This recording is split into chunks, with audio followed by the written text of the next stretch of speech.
It's an honor to be here. I have a few comments, and I have copies for any media that may be gathered as well. Mental illness is increasingly becoming an alarming reality in this modern era. Further, mental health issues can manifest themselves in any community and should be every single citizen's concern. The Nelson Police Department continues to be tasked on a daily basis with an inordinately large number of incidents involving emotionally disturbed persons. Unfortunately, we're willing to do the work, but police officers and the revolving doors of the criminal justice system are not what persons who suffer with mental health issues require or deserve. The Nelson Police Department is committed to continuing to stand tall beside those individuals with mental illness who need our help, compassion, and advocacy. And finally, in conclusion, the sworn civilian and volunteer members of your police department salute Clara Hughes, a champion in as well as out of the sporting arena, for her courageous and dedicated efforts to bring the issues surrounding mental illness to the forefront of this nation's collective consciousness. Thank you. I'm a psychologist here in town, and I've been living here since 2000, so almost 15 years now. And I'm just really excited about this campaign because it's about saying what we all in this room know, is that we're all touched by mental health issues, and that we all have a need and a desire for greater mental wellness. But really, that's what it's all about, is making it part of the conversation, realizing that we're all touched in various ways, and moving forward in a more positive or proactive way. And Nelson's a great place for that, right? Some of the things we know about mental wellness are just part of our society here, right? It is close-knit, social cohesion. There's a plethora of outdoor activities and fresh air and green space. These are known to promote mental wellness. There's a lot of great options for education and clinical service provision in town.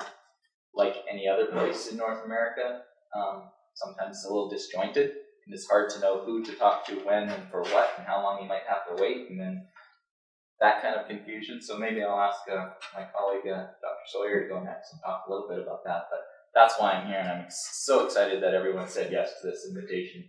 As a family doctor, when I look at all the reasons that people come to see me in the doctor's office, by far the most common reason that people come to see me is about anxiety or about depression.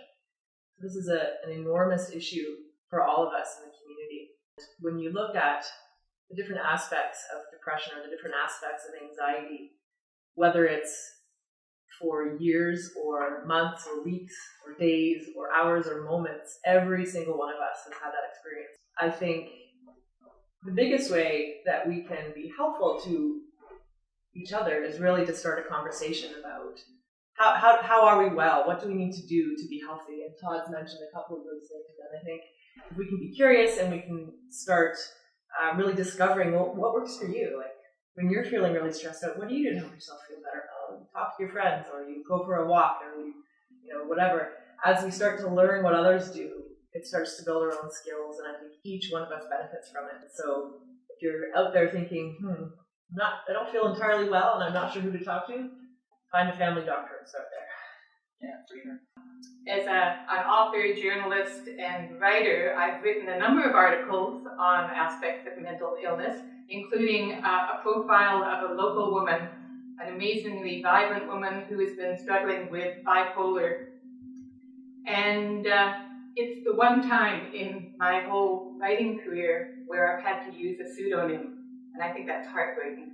We now have a mental wellness fund. Its purpose is to raise awareness and education around mental illness and mental health. Because while Clara and Todd and his team are going to do a fabulous job of shining a light on this issue and starting the talk, we want it to be more than a weekend.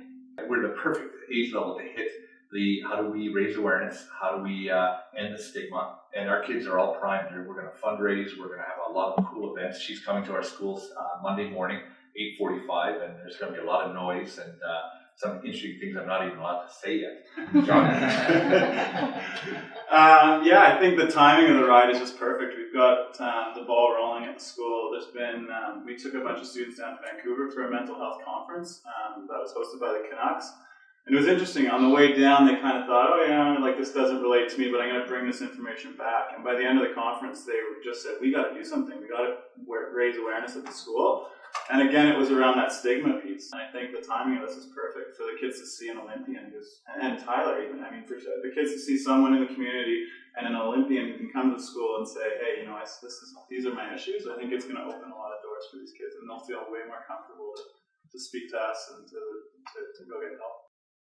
As a community, of course, with the help of council, we've always had an emphasis on our the wellness of our community, and you can see it in our parks and our recreation complexes, in our theatres and our art galleries. We feel that that's an important ingredient in any community for the health and wellness of our community, regardless of what your challenges are. We want to get to the bottom of it. We want to try and be a community that understands if we are inclusive, how can we be inclusive with people that have these challenges as well? That we're not just inclusive because you dress differently or you're a different color, but we're inclusive because there's challenges within your own mind and your own body that we can't see physically, or we can't get to them just by meeting you on the street.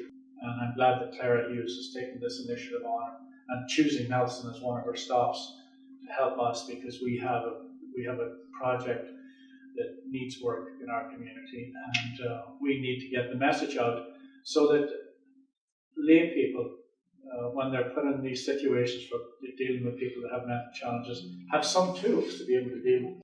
We're promoting Saturday, May 24th.